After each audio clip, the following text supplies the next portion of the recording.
Nalilito ka din ba sa single detach at single attach? Another month, another 30-day challenge, and every day ay may terminology tayo tungkol sa real estate ang i-explain ko. Hi, I'm She, ang rakiterang ahente ng RRCT Realty at ako ang inyong guide sa pagtupad ng inyong pangarap. Halika, samahan ninyo ako at matuto't magkabahay. At ngayon, para sa ating Day 2, pag-usapan naman natin ang iba't ibang uri ng residential properties na inaalok ng mga developers dito sa Pilipinas. Simulan natin sa medyo high-end, ang single detached at single attached na bahay. Ang single detached na house ay ang mga stand-alone house na may open space sa lahat ng sides, harap, likod, kaliwa at kanan.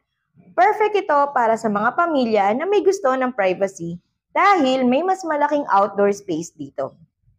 Kapag single attached house naman, ay may isang side ng bahay na nakadikit sa property, boundary o firewall. Mas affordable ito kumpara sa single detached at ideal ito para sa mga medium-sized families. Ang extra space mo naman ay nasa side, nasa harap at sa likod at pwede mo itong gawing garden o garahe. If single detached, nasa gitna ang iyong bahay at kapag single attached naman, ay may firewall sa katabing property. Kaya huwag ka nang malilito, okay?